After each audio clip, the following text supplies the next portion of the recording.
Thanks for hanging out. So I thought, I mean, obviously, there's so many different things we can talk about. It might be interesting per our email exchange to do a mix of like crypto and non-crypto. We can talk Um, about AI. That's since that's one of your areas of expertise. Thank you. Yeah, maybe we can spend some time in your home court and then some time in my home court. Yeah, great. Love that you're drinking Red Bull. It's At like four, it's actually just coffee. it's the La Colombe. It's even more than Red Bull at 4 o'clock. I've started to love this stuff. That I is order. a highly, yeah. I mean, I really wish they would sponsor you. That would be they're one of my dream sponsors for myself. Actually, yeah, maybe we could start off talking about AI. Yeah, Obviously, you started SiteAdvisor, which is awesome, and actually, by the way, deserves a return in my humble opinion. The Google results have become quite unusable, and then you ended up starting Hunch, yeah, which is obviously a master recommendation engine using machine learning and many other things. Where I met you originally yeah. at the Hunch offices, I remember that very vividly, and that got acquired by eBay, I think, in 2011. So, like, if we take a look at the past, maybe I don't know, 5-10 years or so, and like a 5-year-old asks me, AI, I read all my parents read these articles about AI. How is my life changing because of AI? I'm not Yeah. really sure I could point to much. Um, I can point to a lot of small incremental improvements, but I can't point to anything Well, like a Siri and all the, I mean, those sorts of things are, I mean, I don't know if it's changed their lives, but certainly it's, it's widespread and widely used, I guess. right. So my But, question to you yeah. to you would be, in the next 5 years, it's now 2025. Do you think my day-to-day life is like significantly different? And if so, how? Yeah, I think so. And I love your view on this. I think that with AI, so I don't do AI anymore professionally, but it's not because I'm not extremely bullish on it. In fact, I think blockchain / crypto and AI are by far the two most important things going on right now. I just happen to think AI is, for a variety of reasons, probably a lot of the benefits are going to accrue to incumbents, not startups. That's not to say there aren't tons of startup opportunities, but anyway, I can talk about that more later. But I think we are. You tell me, but like the stuff I see like coming out of labs and things, it feels like there's a dam that's going to break, right? That we've only seen the beginning, and um, one. My understanding is the quality of the results. So like GPT-3 and this kind of thing, right? Like it's just like the size of the models and things. That's not slowing. That's growing very quickly, and it's not slowing down. So like there's sort of a Moore's law type thing going on here, which is how big is your neural network? How much data can you put in there? And that seems to be going up at a very rapid rate. And as far as I know, not you. Maybe you'd have better insight into it, but not slowing down at all. Number one. Number two, so the core kind of quality of the AI is getting better, right? Number two, very importantly, it's being packaged in a way that's accessible to developers. So this is everything from cloud, kind of compute training services to TensorFlow, to all of these really nice software packages, to I think basically every client-side computer now has specialized chips for running models and deployment. And so that's very important, right? Because what you need it to get to the point where it's like AWS or something like this, or just like a database where every piece of software, including an accounting software where they don't have a big team of machine learning people, is able to use the latest stuff, right? So you tell me, but I think that it's just like a matter of getting this stuff out to market, a matter of the models increasingly getting better. I think another really interesting trend, right, is so much of the last decade was on images, AI, ImageNet, identifying what's in an image. Second half of the decade, really cool stuff with generative images, creating images.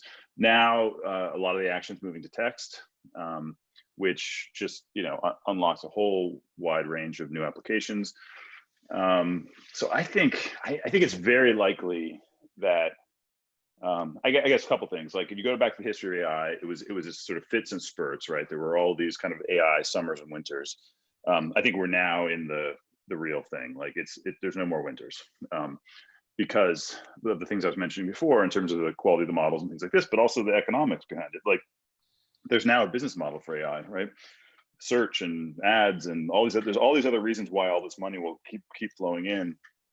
Whereas in the past, they were dependent on government grants and kind of the whims of of those various funding sources. So, I think it's still early. Like, I mean, this all like, so you mentioned, like, I got really intrigued by machine learning, I guess back in 2007 or 8. We sold our company to eBay, machine learning company, in 2011. I thought we were at the end. It's so ridiculous in retrospect. I thought we were late to the game and we better sell before the AI. I think, of course, it really began in the modern era, I think in 2013, with the probably the Google cat video kind of experiment that came out. I think was sort of considered the kind of watershed moment, when at least the epiphany happened. People realized, I mean, the underlying models, and people have been working on that for obviously decades, but that was when people were like, oh wow. And then if you look at like the ImageNet results and all the other kind of metrics, like it just got dramatically better. So we're, that's the other thing. We're 7 years into it. Like, it takes a while to get these things built out, productized, deployed throughout the world. But I think it's going to happen. I think it's a major important area in the next couple of years. Like 5 years from now, I'm walking around the earth. Do you have a sense for like what's going to be changed and different? I think like the self-driving cars, like we don't know exactly how far away they are, but they're going to happen. I mean, it could be. It's one of these things that's so hard to predict. It could be, Waymo's. My understanding is they're running in Phoenix and things, with a safety driver and things. So still limitations, and there's problems around like, different lighting conditions and weather, and it's not perfect yet. But it's just a matter of time. I mean, 3 years to 10 years or something, probably. It could be 10 years before they kind of get all the kinks out, or maybe even longer, given that it requires cultural changes, right? It requires a mindset shift to be willing to go into a car that no one's in. It requires a new system for insurance and regulatory and a whole bunch of things. So maybe it takes longer, but that's going to happen, right? It's going to be, you're going to have autonomous drones, you're going to have autonomous cars, it's going to change transportation. It's probably going to change manufacturing, agriculture, like any place you use kind of vehicles and big, heavy moving machinery. That may take longer, I don't know, but anything where there's sort of physical interaction with the world will probably be mediated through some form of AI over the next coming decades. Information work, which is what most of us do now. You sit in front of a computer and you do stuff. Having a cyber sidekick there, fixing your your spell check and your grammar, and the next thing is suggesting how to finish that essay. What's the best final paragraph of the blog post? I think maybe for a while it'll be kind of this quote centaur model, which is they called that centaurs when it was the chess players. I think for a while there was a period in which the best chess player in the world was a human plus a computer. I think the computer alone now is the best, but I think you'll probably have an intermediate period where these people are sort of assisted by AI in a whole variety of tasks, and eventually probably the AI takes over more and more of that. Yeah. So I think it's going to be, but I don't think it's like, I think one thing that's important is like, the robots don't come looking like robots. Like, it's not, if anyone here, the people watching are probably too young, but there was an old TV show called The Jetsons. It was like a cartoon where, it's like the future. And what happened in the way that AI was delivered was there was literally like a butler who would go and like, be a robot butler who embodied the AI. And that was sort of, and they would go take the jobs. But in reality, that's not what happens. Like, you don't literally take like the accountant and replace it with a robot accountant that looks like an android. What you do is you just have really good software that is AI assisted, that suddenly instead of having 10 people in your accounting department, you only need 2 people, right? That's how robots actually take over the world, is like very subtly through kind of boring seeming enterprise software. So anyways.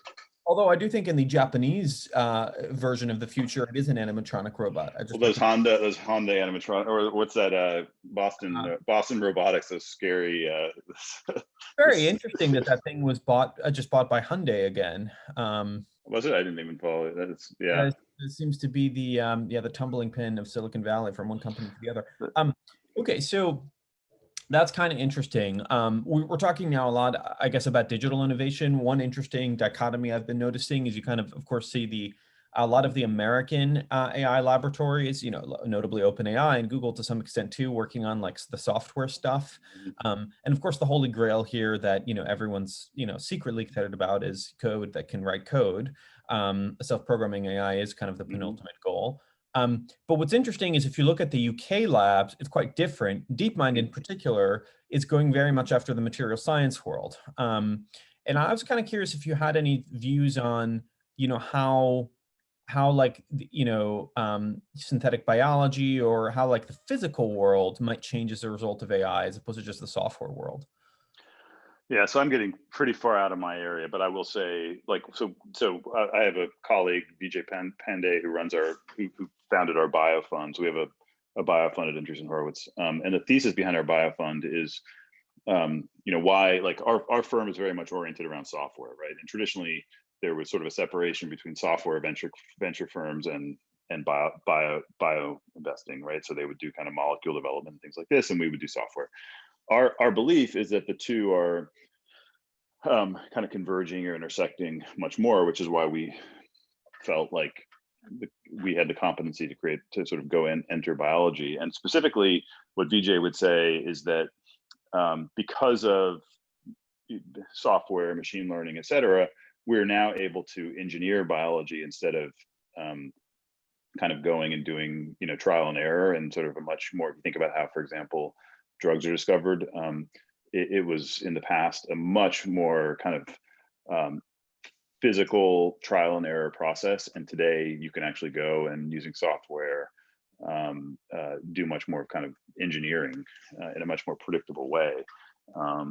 So I think that again, I'm getting, way outside of my kind of, I'm only a hobbyist at best with respect to biology, but my understanding is that that's like a major area. And you mentioned material sciences, that's another important area. We have a interesting company, that uses artificial intelligence to search for mineral deposits, as an example. Like, you're just going to see, I think, all sorts of interesting applications like that. I think probably the gating factor right now is just expertise. It's just, you don't have that many people yet. You will soon, who are deep into this stuff and can go and work on all these different problems. That solves itself partly through the market, right? It's now the most popular class at Stanford undergrad is the machine learning class, and it solves itself partly through tools. That makes a lot of sense. And you've obviously, like, I feel like you are consistently early to scenes that end up becoming big. Like, I think you were, like, really the only fault one could take with Chris Dixon is that you're too early to things. I mean, you were dancing at the AI party when the club was empty, and you left. I definitely, that hits home. I definitely feel like. But it's amazing. Yeah. You're as a stockbroker, you hold, like, you're always early, and you were obviously early to crypto, and it's more than made up for it, I imagine, with angel investing too. I feel like you were early to a lot of trends.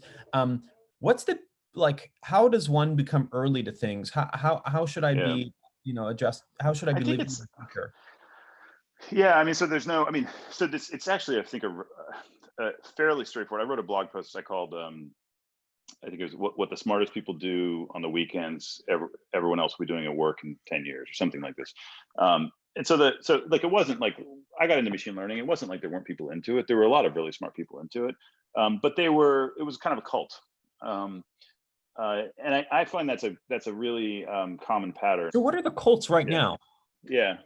Well, I think they're all over. By the way, they're not just in technology. So, like, if you go back, my understanding is, Chicago comedy in the 1970s was the genesis of, like, all modern kind of, Saturday Night Live, whatever, a whole bunch of, New York film scene in the, I think it was the 80s maybe, of, like, Scorsese and blah, blah. Groups are much more. Yeah, it's these small cultish groups. They're often, I think it happens in academia. I think, I'm not an expert in this area. I mean, I know something about, like, maybe historical examples, but, like, today, I bet you there are all sorts of interesting kind of, maybe they're happening on the internet now. They used to happen physically, but they're kind of cultish groups. They tend to be people who are motivated because of the interestingness of the problems, not because they see any kind of payout or other kinds of things. Oh, by the way, one of my favorite examples in that is computer graphics in the University of Utah in the 70s. You go back, there's one rich endowment, trustee who gave this grant to do computer graphics. And it was the only place, one of the only universities in the country that took this seriously. And if you go back, it's Adobe, Pixar, like, just, Atari, Apple, like, everybody was there. Basically, right? What you're saying is, and it was like 15 people, and like the entire modern industry was built by that, right? And it's just because somebody machine learning, by the way, we could talk about that. The fact that they're all Canadian, right? And they had these Canadian grants, and, like, it would just happen to be for whatever. Yeah. Jeff Hinton is the patriarch, Yeah, definitely. yeah. Or one of the patriarchs. And Yeah. then you think about like, why were they working on, like, just going back to neural nets, like, why were they working on neural nets Right. in the Right. 90s and 2000s, right? I mean, it was pretty eccentric to do it then. And it was really that they had this view that that's how the brain works from what we know. You know, it has sort of a neural network structure, and therefore this should eventually work. But that was very hard to stay excited by that in those decades when the results just weren't good, Yeah. right? Like when we did Hunch, like that was just neural nets just didn't work. It turned out you just needed more GPU power and all those other things that eventually worked. But at the time, like the results just were very poor, right? And yet they continued. Even at us for Q in 2013, Yeah. and this is after the famous Hinton paper, which ultimately led to that cat situation with Google that you're talking about. It was still believed. I mean, we'd sold to Apple, and we were like working on machine learning on Apple's budget, and it was still kind of believed that like, yeah, I mean, this stuff's super dumb. Maybe it can do cool toy examples, but it doesn't really work. But I love this idea of kind of passion cults. Are the stories often of what creates future technology. Look, by the way, Homebrew Computer Club, exactly. Unix, open source software, like all these things were weird cultish clubs that every person listening to this is only wondering, what are the cults right now? Yeah, I mean, so be a pioneer. We got that out of the way. So what are the other cults? I mean, I have my theories. I mean, like I'm going to be wrong about a lot of it. Part of you have to be deep into an area. Like you have, like, I bet you there are some kind of interesting new databases out there that are, I don't know what, they're streaming database, or NoSQL. I don't know what, I'm not a database person anymore. I don't really hang out there, but I bet you can pretty much take any area where there's a bunch of smart people working, and there's some probably like subset that's an interesting cultish group, right?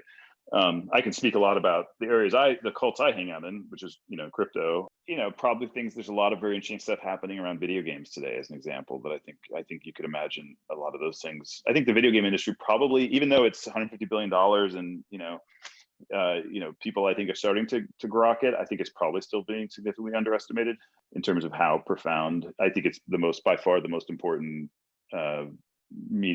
cultural medium, and still is sort of considered, I think, is underestimated.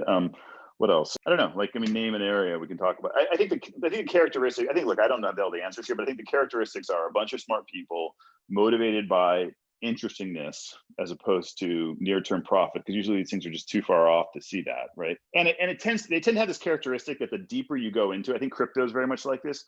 The deeper you go into it, the more interesting it gets. Yeah. There are fields where the deeper you go in, you're like, well, really, that's it? Like, another key characteristic of the cults is that of the good ones, the ones that start off with toys and become a big deal, is the rate of improvement. Yes. Okay.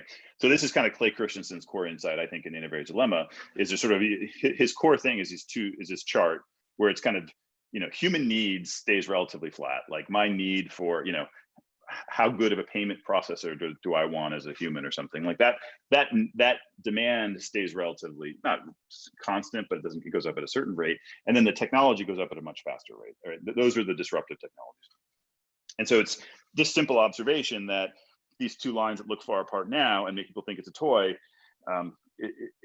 those lines will get much closer. Now, the canonical example that is the telephone versus the telegraph. So that back in when Bell first came up with the telephone, Western Union, which was the incumbent, passed on buying the patents because they had a big telegraph business, and they talked to their kind of enterprise customers, who were like railroads and other people, and they're like, look, this thing's great, and the telephone only goes a mile, and it's a toy, and it's like, why would you want to hear the person's voice when I always want to send them like business info that I can do very efficiently through telegraph? And but of course the phone, once you invested in it, like you could go more than a mile, you could go much farther, and you could do all sorts of, the handsets got better, and just like all these things, that the rate of improvement was so great. And so people focus too much on this gap between what you want and what there is today, when you should be looking at the gap plus the rate of change. The derivative.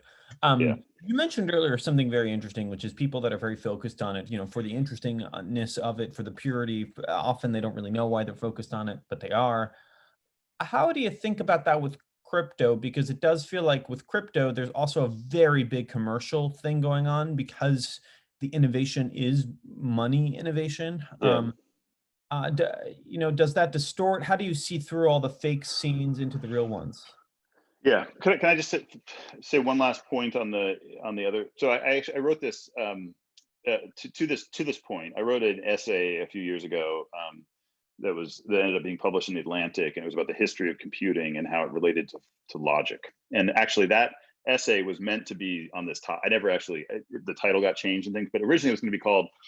The idea was nothing interesting is a waste of time. That as long as you have a bunch of people that are really interested in something, it ends up having these inadvertent practical results. And to me, one of the most fascinating examples of that is formal logic. So logic, there was a great quote, I actually have it in the essay, from a computer scientist that said, if you hired somebody in 1905 to survey the world and find the most useless, impractical subject on the planet, it would be these 10 people who were, it was Alonzo Church, Bertrand Russell, Kurt Gödel, these 10 people who thought this was an interesting topic to do this formal logic stuff, which literally ended up being the entire kind of Alan Turing, the entire foundation of computer science, and why at World War II that all kind of came together and you had this explosion and became clearly the most important invention of the century, right?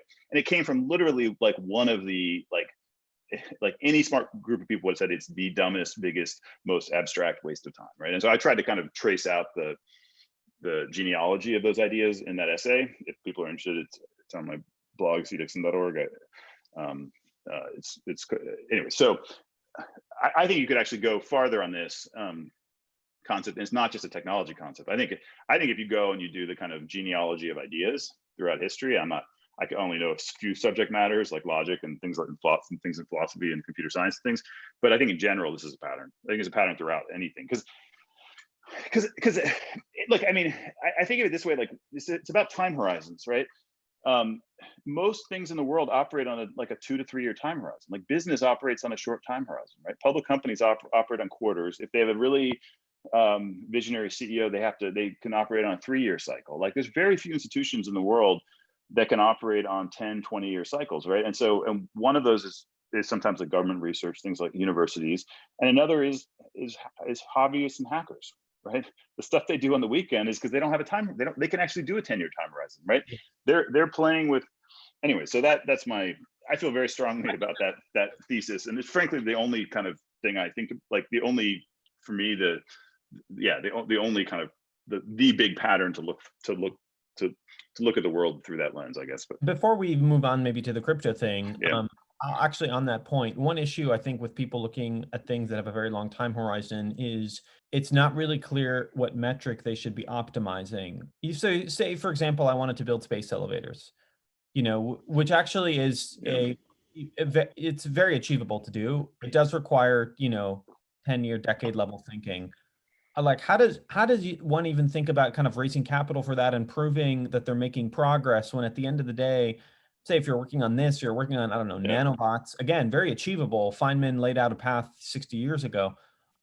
It's just not really clear, like 3 months in, if you moved at all, there's no revenue. So when you have something long-term, what are the short-term biomarkers for progress that you think of? It's a great question, and look, by the way, it could be that in some of these things, just like the for-profit capital markets fail. Like they're just not, they don't work. I mean, the counterexample is stuff like SpaceX and Tesla, right? Like Elon Musk, right? Where, he did manage to raise money and continues to, frankly, for years and decades and with these big ambitious ideas.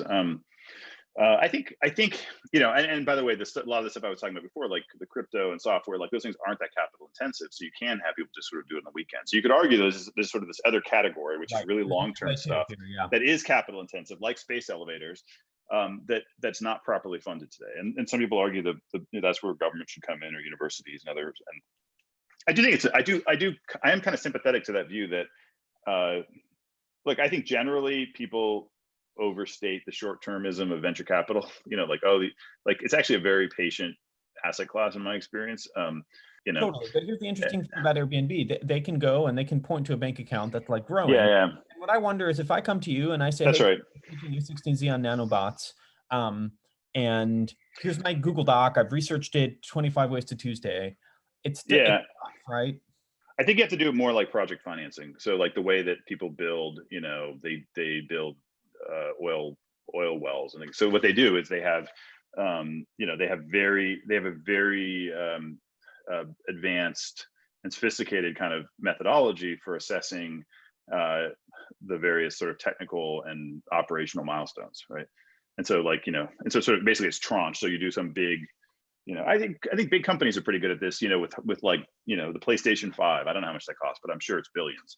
And I'm sure they had many, sophisticated internal milestones as to how it's going and at what point they should change, direction, or, they probably had multiple teams working on various things. I assume they do things in parallel. Maybe you saw this at Apple, I don't know, but like, probably can't tell me if you did, but like, so I think big companies are very good at this sort of sophisticated project planning. I think it's an interesting question. Like, should there be more venture firms that operate that way? Like, should there be other pools of capital that are willing to fund sort of 10 to 20-year projects that think about the world more in terms of technical and operational milestones, as opposed to kind of the way the venture world works today, which is all like recurring revenue and all these other kinds of metrics that really work well with software, but maybe not with space elevators. Yeah, I mean, I think the tricky thing is, at least from, I guess, what we've seen, that I'd be curious to get your take on is, person basically says, maybe they managed to raise, let's go with the nanobots. So they managed to raise $20,000 to like do some random to expect, and then they come back to you and they say, look, I blew it all. Here's some like nice renders of stuff. And you're like, well, I'm not a nanobot expert. I don't understand really.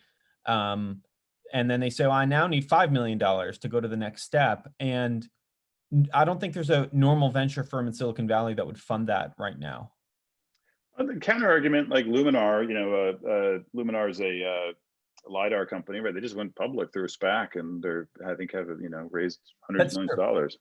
So, I mean, I think I generally agree though. I mean, like Boom, they're building supersonic jets, right? I mean, there are a bunch of these examples. I think, the founders of those projects have to be kind of larger than life, and like Elon Musk style, to go and manage to kind of raise that much money. But it's a good question. I think I'm sympathetic to the argument that maybe there's too much kind of short-term investing and too much stuff on software. And one realization I had yesterday watching the giant explosion that was Starship, the most celebrated failure of all time, is, you kind of mentioned maybe two axes and maybe there's a third. So, you mentioned whether there's like revenue in the short term. You mentioned whether it's capital intensive or not. But then there's a third one that I think is quite interesting, which is how visual the product development is. And I really do think at the end of the day, if you look at what Elon's producing, it's visuals. None of us are, I mean, Starlink's not live globally. None of us are really benefiting from SpaceX. And yet people are extremely excited about it because it's visual. Boom, I think only works because it's visual. I actually think you would really struggle to make a nanobot company because it's not visual, yet a space elevator is. So, in my opinion, like that's the real loser, something that's capital intensive. And this is where I think like a lot of, synthetic material biotech stuff really loses, is it's capital intensive. There's nothing to look at. There's nothing to tweet, nothing to get excited about.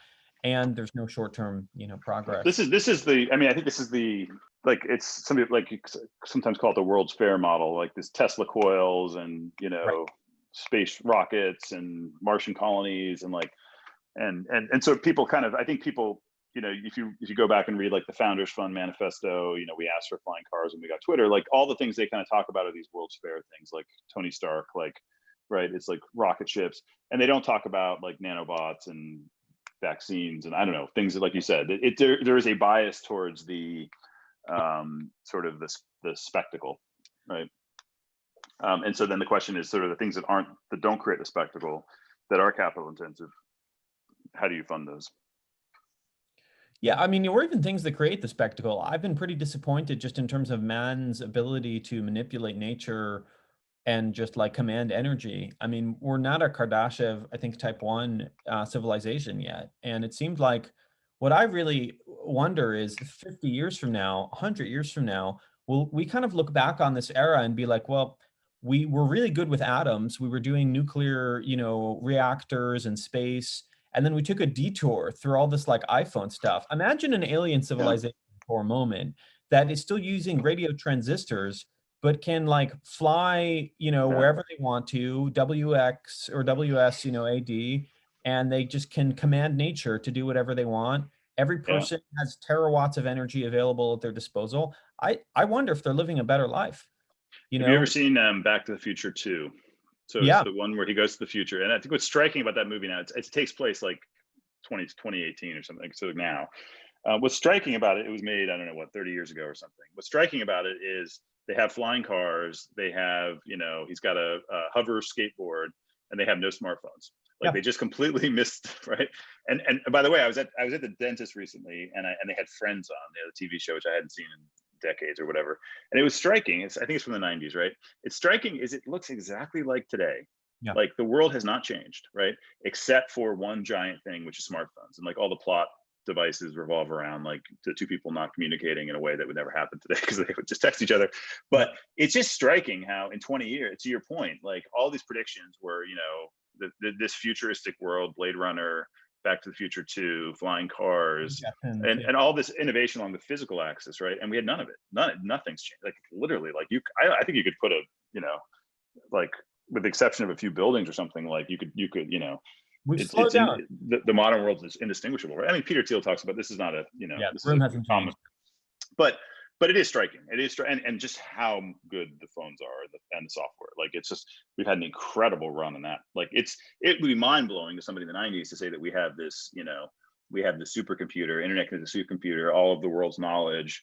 Marc Andreessen always likes to say, of course you're staring at your smartphone because like it's all the, you have it's like a super communicator device with all the world's knowledge and all the human beings on the earth. What else is possibly more interesting that's in your physical room than this phone? Kings and emperors would have murdered nations for a Oh product yeah. like. Yeah. So, I mean, it is, on the one hand, it is a miracle, and the fact that it's accessible to most people on earth. You can get an Android phone for $15 or whatever now. It is, so let's not discount the importance of software and smartphones, but you're right. Like, how do we get that same kind of level of innovation everywhere else it's a big question. And there's different answers. There's the capital markets is one we're discussing here. There's regulatory questions. Like there's an argument that a lot of things have just been banned. You can't do a lot of things, that there's cultural questions, it's just there's all this sort of pushback now. And anytime there's new tech, although you could argue there always has been, but you go on Netflix and there's all these shows about like how terrible tech is. The newspaper's full of how terrible tech is. And are we creating the right cultural kind of forces, and I don't know, for people that they want to go, they grow up somewhere, and my goal in life is to go build space elevators, right? Like, are we creating people like that? So on that front, I mean, it's a question I've pondered, I'm sure you've pondered for quite some time. If at the end of the day everything is upstream of culture, and it's really Netflix is driving the software that is powering the humans, should we all just quit and be directing movies? Well, I think that's another Peter Thiel argument, right? Which is I think it's his argument. There's no positive science fiction. Like it's all dystopian.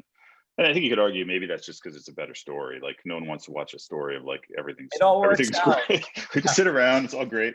But I think like The Martian comes to mind as a movie where I think it was a very positive science movie, and I think it was a good movie too.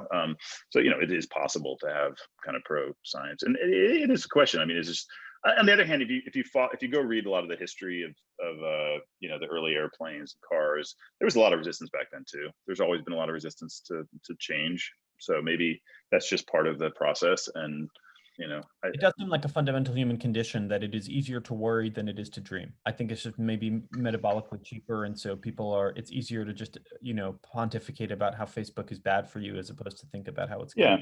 And it always sounds smart to be kind of critical. It's easier to sound smart. That's right. That's very interesting. So to crypto for a minute. So I think, like, as far as I can tell right now, the world bifurcates into three groups when it comes to crypto. There's the believers, the people who are truly entrenched, the zealots and the priests of crypto.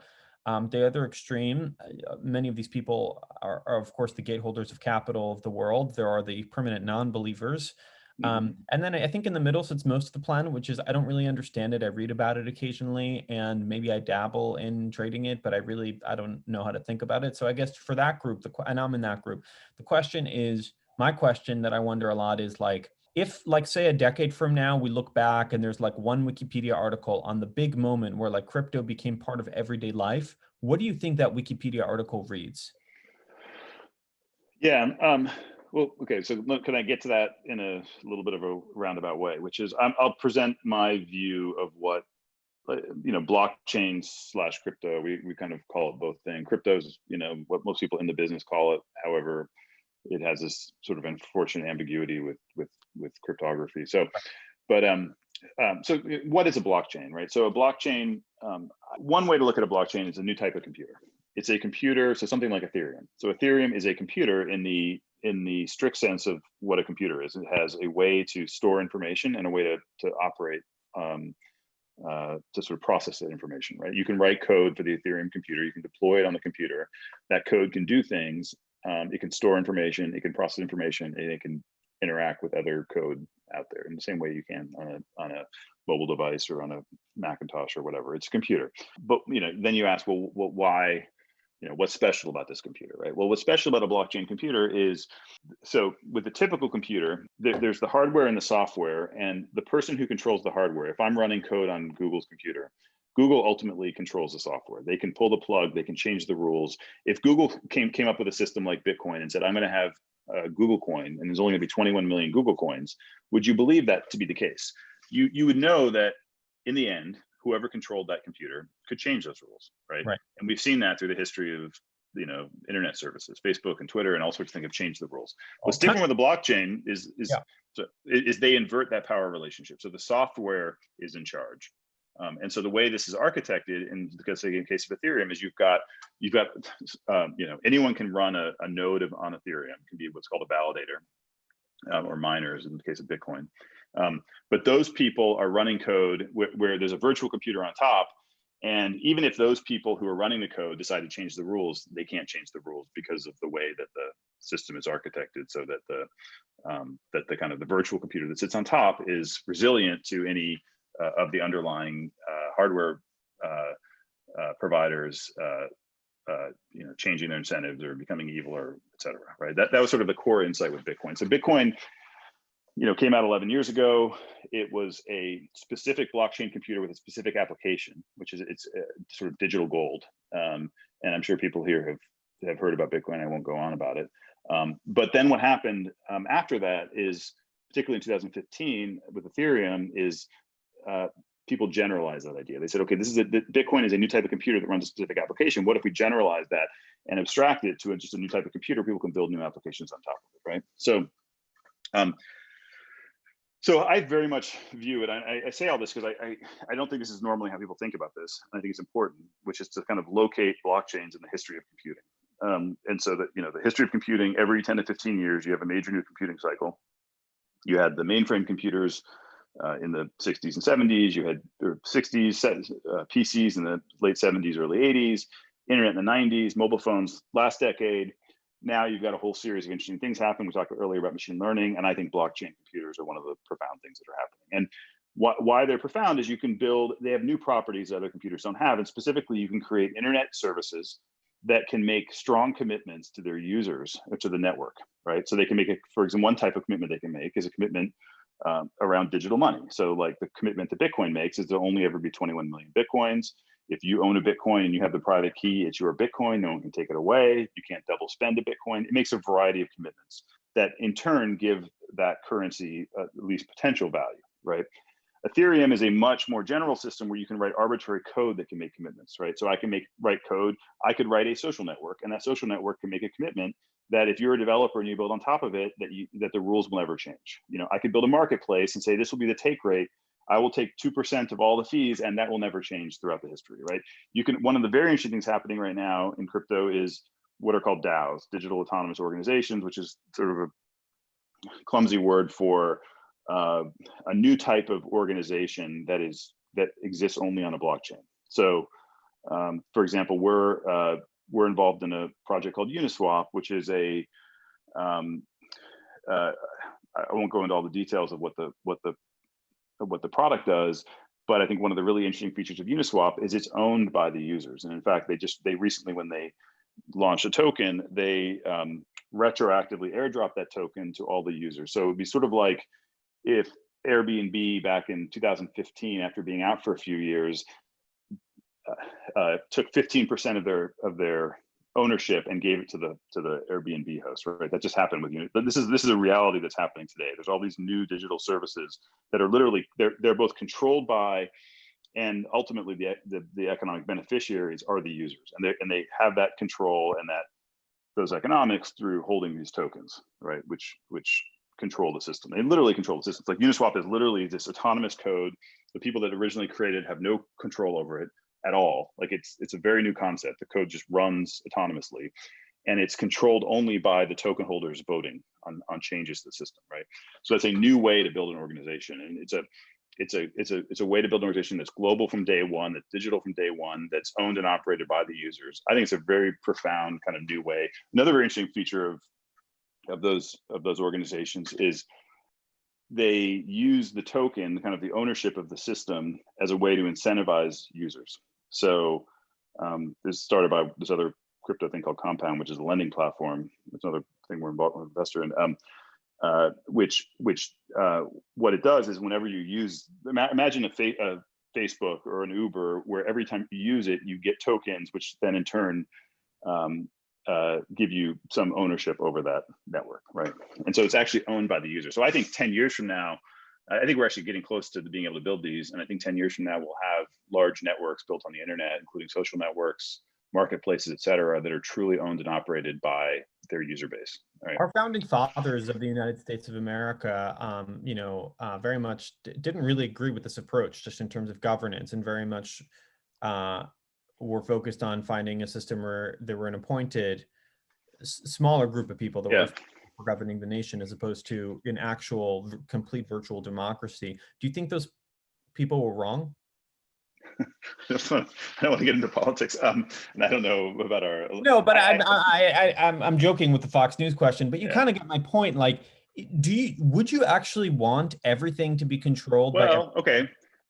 Look, I don't know if you need I think there's two questions. Like, there's the question of, like, do you need the people to vote on every single thing, kind of like the way California does referendums versus representative democracy, right?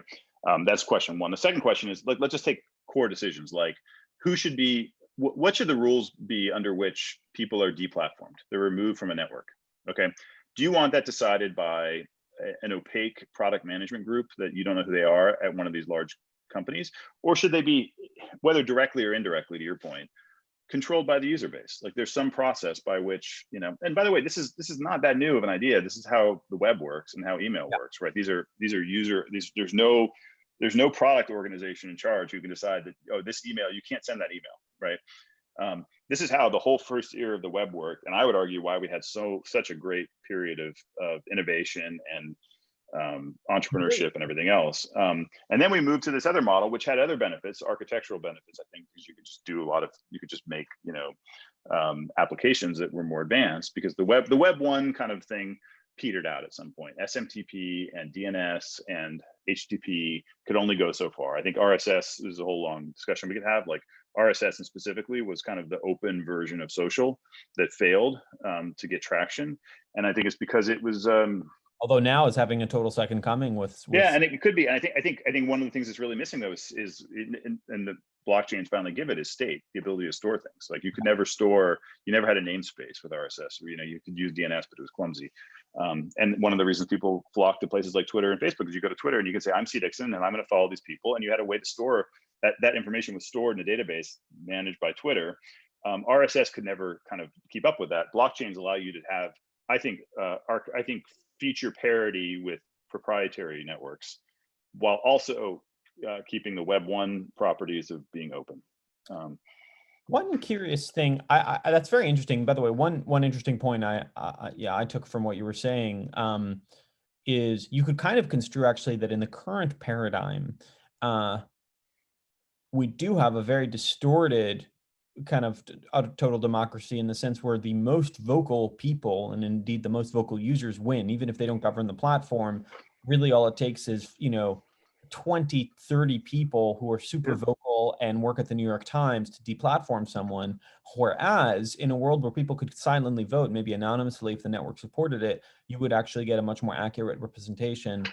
I think it's hard. I think it'd be hard to design a worse system than we have today. When you consider how, so, like, you could criticize the things I'm describing, but I think that they're orders of magnitude better. Look, this is a very important question. Proposition number one, I believe the internet's still very early in its development, right? Yeah. I think we're 10% of the way into the mature, if not less, right? Number two, the killer app of the internet is creating networks on top of it, right? It's a network of networks, right? And those networks can be YouTube, it can be Twitter, it can be Facebook. I think the most, some of the most important things built over the next 50 years will be new networks on the internet. And the question will be, how do we build those networks? Right? This is why blockchains are so important. It's a new, very powerful way to build networks such that you can, in a very granular way, allocate control and money. Prior to blockchains, you had either the completely open thing like the web, which just ran out of steam, I think, or you have the corporate model, or you have another kind of model, which is like the Wikipedia model, but they have to like beg for money every year. And there's a bunch of other kinds of challenges, but it occasionally works. But like, this is a very powerful new way to architect networks where you can take these very, very important questions, I think, of like who gets deplatformed, what is misinformation, right? Shouldn't there be some open process in the same way that we have an open process for other things in society that are important? Shouldn't that be something that's done openly? And by the way, I'm not trying to take a position on who should be platformed or not. And I do think people should be deplatformed, and I don't, but there should be a process, and it should be an open process. Certainly better to have a clear one than an opaque one. Here's a question that like I feel like people were really curious about, and then it kind of dropped, but I really think we need to be endlessly curious about it. Do you think 100 years from now, 200 years from now, let's imagine, various forms of cryptocurrency are in fact running our space elevators and, our life on Mars. Are we ever going to find out who the author of Bitcoin was? Or do you think Satoshi? I don't know. It's a good question. My bias is sort of, I'm glad that we don't know. And I think it would sort of undermine the neutrality of the technology. There's a lot of the more informed guesses, or groups of people, some people that were involved early on. I don't know. Yeah, you're right. I think it's people sort of stopped the parlor game of trying to figure it out. But it is incredible that. Yeah. I don't think in the history of. By the way, it's not just. So Bitcoin's certainly the big one, but one of the really cool things happening right now is a lot of the most interesting projects in crypto are made by anonymous teams, and like it's a very common thing. So like probably if you went and polled people who are into this stuff right now, probably Yearn would be like the current kind of hot thing, and that's just some of them are known like on Twitter, but a bunch of them aren't. And as a person who finances some of these things, often what keeps founders going and what keeps founders in check is at the end of the day, they bind, whether they want to or not, they bind their ego with their company, their public, the name of which they have only one, their identity of which they have only one. And that keeps them very motivated, at times, crushingly and cripplingly so, but it does keep people motivated. It also keeps folks accountable. Do you worry at all that either, having a pseudonymous identity, which you can create and destruct at will either cause immoral behavior or cause kind of less motivated behavior? I think that's definitely a risk. One of the mitigating things in crypto, right, is everything is open source. Everything is run by communities. People get booted from the communities all the time. So, there's no need, like the whole point of the architecture is there's no need to trust individuals because you can trust the code, right? That's one of the reasons Bitcoin works, right? Is that it doesn't matter who's Satoshi. It doesn't matter if Satoshi is the NSA or evil, or it doesn't really matter because we know with all the code's open. Hundreds of, not thousands of people have read the code in detail and worked on it. And at this point, it's really not, it's sort of this evolutionary thing where now it's not even the same code anymore, right? It's been reworked, and there's something on the order of, hundreds of Bitcoin developers who are just constantly kind of reworking it. So yeah, it spawned the whole genre of classical music, but it's still very weird to me that we don't know who Mozart is, or Schubert, or take your pick. Yeah. I don't know if you're a registered advisor can talk about this, but a related question that I'm very curious about is, what's your take on the most interesting plot line of 2020, which is not the elections, nor is it the pandemic. It's the aliens keep on hinting at us that they exist. I know. That stuff. Yeah. Well, and the military keeps coming out with these statements that seem like they like they believe it exists too, I think, or something, right? I mean, like, So I guess more crisply, do you believe in aliens now? well, it's aliens that have visited, or aliens in the Fermi paradox sense of it. I think the it's Fermi, right? That's his paradox, yeah. Yeah, I think, and that's in the sense of like, I think just statistically they have to be probably out there. But it always seems, there's a I think it was like, what is it, one of the some cartoon somewhere, which was UFO sightings, and then like everyone suddenly had a camera, and then it just dropped dramatically. It's like, now that we all have video cameras around, like there is that question of like, everyone has a video camera now. Shouldn't this be like the golden age of alien sightings? And so I don't know. I read all this stuff for fun, but I don't have really informed view on it. But What do you think of the fact, though, that, the United States military, this does seem to be a fact, is reporting that there is something that's been seen by multiple pilots who are obviously extremely yeah, trained at sighting objects that is moving at a pace that would indicate it's using a technology that is completely unknown both to this nation and every other nation. And they have no clue what it is and no explanation for it. Like, what is your best, it's not aliens rationale as to I what's going think the argument I've heard is that it's, effectively like an optical illusion. Like they on? happen to catch something at a weird angle, and you know, I look, I don't know. I think those, I've watched the YouTube videos of the. So fast. I don't know. I don't know. What do you think? What I find so funny is that the reason I'm struggling is because when I was growing up, believing in aliens was basically being a crackpot. And so my mind is really struggling to adapt to that. And I'm wondering, I grew up Orthodox. So I always wonder this about religion. What level of miracle do I need to see before I'll believe? And it's Well, possible yeah. that there is nothing there. Well, the other thing is that, like, I mean, I think just the kind of the basic intellectual humility should be that we're probably wrong about, half of the important things in the world. Like, people historically have always been wrong about it. The germs were thought to be just absurd until Lobotomy. whatever it was. We did Yeah, I mean, lobotomy. like radio waves, and so like, I think just the default assumption has to be that, like, of the 20 things that we say are ridiculous, probably, some reasonable portion of them we're wrong about, right? Whether it's, ESP or aliens, or I don't know what, right? um you know New types of, fusion energy, fusion, so, whatever scientific kind of inventions. It was absolutely, if you go read like the books about the Wright brothers, it was just absolutely scientific consensus that flight would never happen. Like, it's Yeah. just shocking to the degree that the level of conviction people had about that, right? And, So and I think that just the default assumption is we're wrong about it, just a whole bunch of stuff. I don't know which things we're wrong about, but I think we must be wrong about most of them. So I try to just sort of use that as my baseline. It would seem very unlikely that we're at this magical point in history, the first time when they sort of had everything figured out. Maybe. yes, I think that's right. It's funny to think of what the Wright brothers went through and Da Vinci, effectively, in terms of, the flying machines that didn't work, and then the real flying machine is very similar to what happened with deep learning. Obviously, at a much shorter time scale because everything's moving faster now. So that was 300 years, and with deep learning, it was about 40 or 60 years or so of delta, where you kind of get the first wave that gets proven wrong, gets written off, and then the second wave makes it happen. It's very similar to your famous strong versus weak technology blog post. Okay, so we're slowly running, we're fairly quickly, of course, running low on time. Any good content Chris Dixon has consumed lately? And this can be anything from a TikTok video to a YouTube video to a podcast to a book. Yeah. I've read a lot of books this year. It's one of the silver linings in this whole otherwise bad year. I've read a lot of science fiction. I should have read this before. I read the Foundation series. I loved Asimov.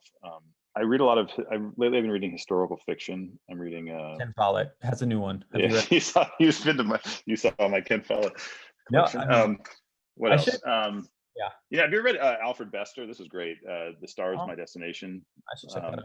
Oh yeah, it's like kind of like Philip K. Dick style, like kind of half hallucination, half science fiction. Yeah, I feel like I just need to like read the science fiction canon, so I'm just trying to do that lately.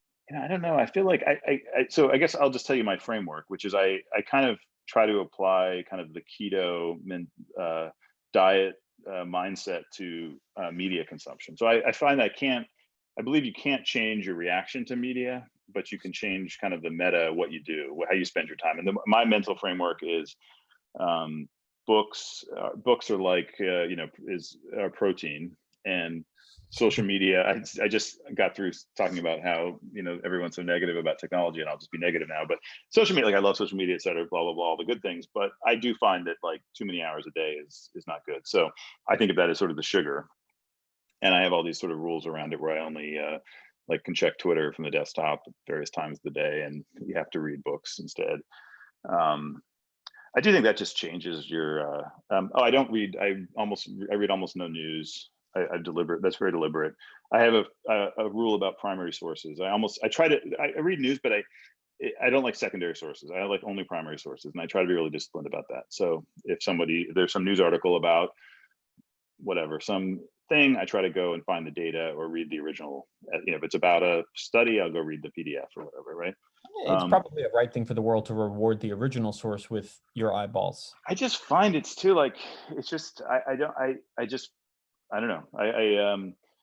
It's just a nutrition thing or something. I think it's just a more nutritious way to go about it, and you learn more and you develop We've gotten maybe the carbohydrate, we've gotten the protein. What's fat in this metaphor, which on the keto diet is your primary source of calories? Yeah, I don't. It's kind of breaks. It's just good and bad. I don't know. It's what is it? I don't know. Maybe books are fat. It's a loose analogy.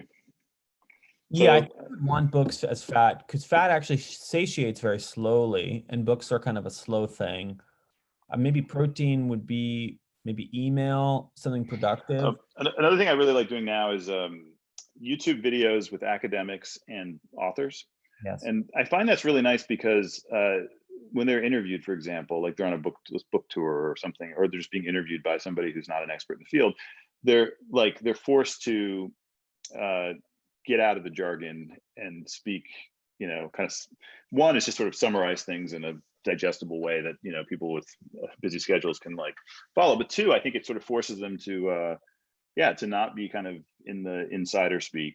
And I guess I kind of believe like every field probably has a whole bunch of interesting things, and if I could just somehow get those out without having to read a whole bunch of technical papers and things. So anyway, so that like I find just reading, like, or someone has a new history book and you go watch the YouTube book tour interviews, and it's just a great way to kind of go and discover new things to then go, some of them you go read the book and some you don't, but like that's been a useful hack, I'd say. Yeah, that's very interesting. It's like your best AGI summary you're going to get from the author themselves. Kind of, yeah. It's like I think so. It's the ultimate GPT. How about you? What else anything you recommend I should read? Things you should read is interesting. I think you would enjoy. Look, I mean, all the sci-fi, and I'm just going to presume you've read all the classics. In terms of, one thing I started doing recently is, and this is, sorry for not being that exciting, but it really works. I imagine you're a sucker for Sorkin material. I just started rewatching the West Wing. I know it's not that new, but yeah, it's worth rewatching every 3 or 4 years. It's extremely. Here's the. Does it date? It doesn't date. Sorkin dialogue does not date. It's so pleasurable to watch, and it's so clearly above its peak. Like it's miles above everything else, especially for people that consume content at like 2 to 3 to 5x. It's organically faster. Anyway, I haven't seen that since back when it was on. I have to go check it out again. Definitely watch it. Yeah, I don't know. I find it incredible. Yeah, it's tough to find good sci-fi. What else do I mean, I watch a lot of weird aviation stuff on YouTube. I'm not even a pilot. I just find it fascinating. So that's interesting. Yeah. I'll send some to you. Just like F-16s going haywire and doing emergency landings. Nice. You got to create a playlist there. I actually do have a playlist. It's a bit embarrassing in reality, but look, hey, this was awesome. There is one actually on the topic of content. I've told you this in the past. There, in my opinion, the world had Joe Rogan for a while. I do think it's gotten worse since he went over to Spotify, and a huge opening in the market. if you wanna be the next Joe I told you Rogan. my plan. I don't know if I'll ever be Joe Rogan, but I did tell you my plan is someday I'd like to do more. Have a video YouTube show or something. Probably more tech focused. You have one viewer here. All right, that's how you start off. You get a Exactly. small cult, and then start with a cult. Exactly. It's limited to 10 people, like Gmail invites. Awesome. Good stuff. Thank you so much for the time. Yeah, no, thanks for having me. And I hope to see you and catch up more soon. Okay, take care. Thanks a lot, Dan. Take care.